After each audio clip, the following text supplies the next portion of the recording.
You stick around and make it worth your while. What are we on? What you keep tall? Maybe it's because I'm so versatile. Smile, profile. I said, always take me back when I hear ooh child. From the Hudson River out to the Nile. I rode the marathon to the very last mile. If you battle me, I will profile. People always say my style is wild. You got gall, you got God. If it's up to me, I'm a rap profile. If you want to better not enter now, come to the industry, check my style. From my family tree to my cool hip hop. Thank you very much. Today, we're going to be talking about influencer marketing. So when I was at university, social media hadn't kicked off yet. That was only about 12, 14, 16 years ago. Social media hadn't exploded. And for me, what was fascinating, I learned about traditional comms. And the best way to influence people was to talk from one-to-one, all right? If I want you to buy into my message, I talk one-to-one. That's a very interesting moon boot. I'd love to learn more. You know? But if you want to expand your message further, you have to talk from one to many. And how do you do that?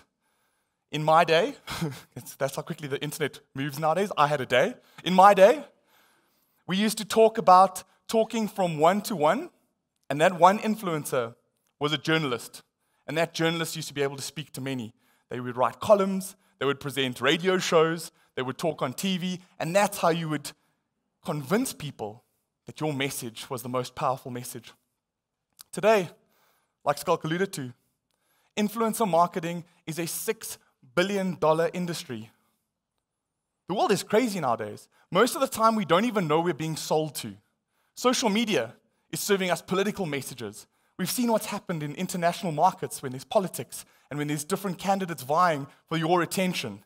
You're getting sold messages constantly, whether you know it or not. Facebook, Instagram, Twitter, someone is forcing a message down your throat. Even in your own group of friends and circle, there's someone on Instagram posing like this. Some of you may even be pulling this very face today behind that TEDx poster. Yes, give yourselves a round of applause if you did that at a TEDx poster. You, sir, you wiggling your eyebrows. I see you. I see you and your duck pout. But what's fascinating is that we take it to the next level. And we look at the way that influencer marketing, there's a reason why it's a $6 billion industry. And that's because of people like Kylie Jenner. Whether you love the Kardashians, whether you watch that reality show, disclaimer, I don't. But the reality is that someone like Kylie is posting this pose with a tracksuit. Look at that. 2 million searches for this tracksuit because she wore it. And that is the reason why she is one of the most influential people, well, she was, of 2018. Because anything that these people post online results in commercial success. This is her 21st birthday dress. She wore this pink dress, and within the following 48 hours, ma'am, I can see you absolutely, your mind is blown. You're shocked. 107% increase in searches for the search pink dresses after she wore this to her 21st. We want to be like them. We want to dress like them. I think I'd look pretty spectacular in that pink dress. Yeah. I mean, I've just shaved my legs for some cycling action. I think that would be an absolute treat. But I like to do things differently. What if we consider someone with 0 followers? What if we think about someone who has absolutely no grand-scale influence? And for me, I've been working with influencers, I've been working with journalists, I've been working with all kinds of people that broadcast a message for commercial success over the last 15 years. And what's interesting is the people with the smaller bases of followers and fans and friends, they actually are much more valuable to micro audiences. Because you may believe it or not, but you're part of this 92%. 92% of consumers believe people more in their circle. Why? Because we're more trusting. The world has become inauthentic. We know that anytime someone is posing with a ring or with a pair of sunglasses, that there's a very good chance they're being paid for it. Or there's a very good chance that there's some kind of commercial transaction that's happening behind the scenes. There's all kinds of legalities and rules and regulations that say that when you're posting something that has a commercial transaction associated with it, that you should put hashtag sponsored on it or hashtag ad. But we know that not enough of that is happening. So in the old days, when you saw David Beckham wearing a pair of Calvin Kleins on a billboard, you would know that David was getting paid in money, not in Calvin Klein's sweet, sweet cotton-fibered underwear. But nowadays, there's been a blurring in this whole world between what is being paid for to communicate to us and what people authentically buy into. I have a tale. Meet Hobbo. He's my best friend. That's why I get to put him on a slide. Because that's what best friends do. They get to tease each other and put themselves on slides and blow them up theater size. I've been trying aimlessly for years to try and help Hobbo to lose some weight. You finish school, you stop playing rugby, you start eating a lot of carbs. You go to London, you do your traditional work experience gap year, eat a lot more carbs. You get what's known as the Heathrow injection. You all heard of that? As soon as you enter the gates and you go through customs at Heathrow, you gain in size and you get the Heathrow injection. And this is by no means a fat shame discussion today. He's my best mate and I don't want him to die of some kind of heart attack issue. It's not very serious, guys. Hobbo makes it. He's still alive. So anyway, so Hobbo doesn't know. I get approached by a brand and they want to prove to South Africa that they're the most authentic health and wellness brand in the country. Okay? They've had issues in the past where people have thought that they were a bodybuilder, buff. I don't know where the buff area is that Oaks hang out in Pretoria. Maybe it's Brooklyn. Are there buff Oaks? I don't know, but in Joburg it's 4 ways. So this brand had this problem that it was a 4 ways brand, and all the butts that were going to Billy the Bums, they were using and ingesting. So you know Billy the Bums. You've been there, cross-eyed at 2 a.m. on a Saturday night. It's not a great place to be. So they had a problem that they were bodybuilder product. So we wanted to show that the average Joe and Jane, they should be subscribing to this brand. And they should be using it to help with their training efforts and basic things like glutamines and magnesiums and all this good stuff that can actually aid in your training. So I picked up the phone to Hobbo one day and I said, Hobbo, listen, I'm pitching you as my guinea pig. Okay? For the example of today's lesson, he's going to be the guinea pig. Because Hobbo had never run 5 kilometers. He'd never even posted to Instagram. He had 0 followers. So I pitched Hobbo to this client. And I said, listen, I have the absolute antithesis of an influencer. His name is James Hobbo Hobson. He's never run 5 kilometers. He's never posted to Instagram, and he has 0 followers. And if you have the ability to impact this man's life, he's effectively the foil for South Africa's health issues. And if you can change his life, you can change countless other people's lives. So the conversation kind of went a little something like this. Hi, Mr. Client. So there's this guy called Hobbo. He's never run a 5 kilometer, but we're going to do something absolutely audacious. We're going to get him not only just to go out and do a little park run on a Sunday or a Saturday, we are going to get him to do a half Ironman. Whew, it's like magic. Look under my sleeve, we're going to get him to do a half Ironman.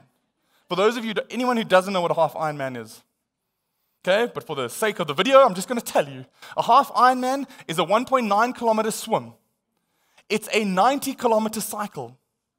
And it's a 21 kilometer, a half marathon run. One after each other, in the same day. I know, it's wild, eh? People talk about BHAGs, big, hairy, audacious goal. This was definitely one of those, okay? And we had 10 months to go from starting Hobbo to get him to walk and to just start doing the basics right. He was paired with a coach. He was paired with a nutritionist. And obviously, this brand that we worked with became the support system to help him to get through the aches and pains. All the natural stuff. If he was stiff, magnesium, glutamine, help him get through all the different regimens. So we weren't fast-tracking with some kind of injection to help him lose weight. He wasn't on any testosterone or weird steroids like that. This is all legit. And Hobbo started out 1 step at a time. Walking was his Everest. Thank you for catching that joke from previous. That's what they call a callback in the industry. When you say something that references something prior, that's the callback of the day. So walking was Hobbo's Everest. And every day, one step at a time, riding on his indoor trainer, going for walks, slowly building up to a jog, getting on that bike, swimming those lengths in the pool. And he did thousands and thousands and thousands of kilometers in each discipline, except for running, because that would be ridiculous. I mean, we would basically send him down to Cape Town. He didn't run thousands of kilometers. But he rode thousands of kilometers, and he swam at least tens of kilometers. One race at a time. I'm a shover, then 947, and we just kept ticking away until eventually, at the start of June 2019, this very year, Hobbo went out and he looked at that large horizon of surf in front of him. This is swimming in the ocean, people. This is like, you get sharks there, people get eaten. Not on this day, but generally, you shouldn't just go swimming in an ocean. And when you've never seen a flat distance of 900 meters to a kilometer, when you look at those boys in the distance, those are very tiny little boys. And he went out there and he swam. And after the swim, he got out and he was just like the little engine that could. Got into the bike. The bike transition at an Ironman is long enough to make you feel like you actually have done a race by the time you actually get onto your bike and start it. Out of this kilometer-long transition, clipped his cleats in.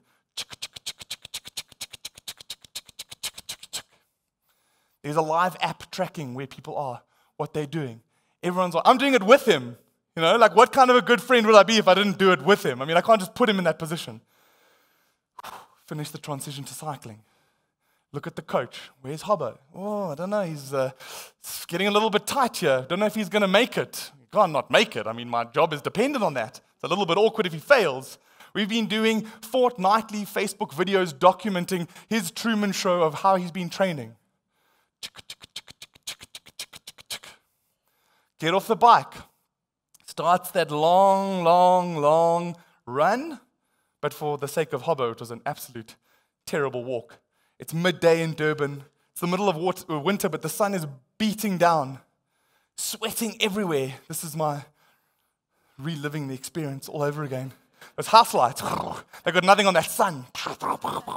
Sweat one droplet at a time.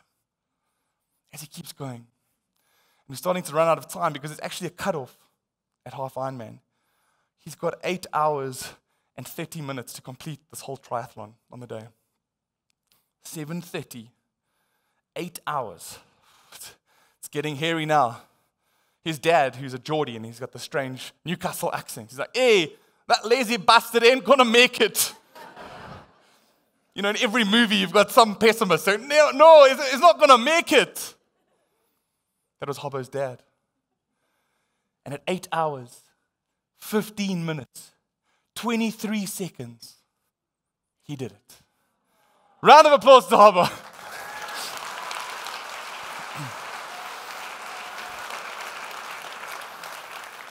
Absolute grumpy to look at that smile on his face.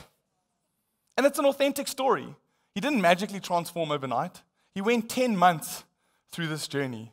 And these are kind of the key stats that happened. He lost 30 kilograms in weight. Look at that first image versus where he ended up. 7 million South Africans were reached on this journey. 500,000 views of Hobbo's content. 8,000 plus engagements, 1,000 shares, 2 million rands worth of PR generated off Hobbo's story. And the best part about this, we had a campaign hashtag, and they could participate in their own stories. And we had over 600 South Africans start their own journey. People as simple as starting a park run, someone wanting to run a personal best at Comrades. We were able to use our average James, his name's James Hobson, see what I did there? Use him as our foil for South Africa's health issues. And the biggest catch about working with a Kardashian or a Jenner, do you know that Kylie Jenner charges you $1 million for one Instagram post? Hobbo's a hell of a lot cheaper than that. We didn't even have $1 million for the entire year, for the entire campaign. But in 10 months, this story changed his life and it changed 600 other people's lives. It also helped the brand to grow by double-digit growth year on year. And there it is in action. You don't always need influence. Sometimes you need influence. So when we're going to be looking at our news feeds, looking at our Instagram feed, sir, for the very first time, it's going to blow your mind. Double tap for a heart. That's all you need to know right now. In all of these instances, where is the authenticity? Because if we're not careful and we blink, we might get served an ad and we don't even know we're consuming advertising. So as one marketer to a room of consumers, don't trust the internet all the time. Thank you very much.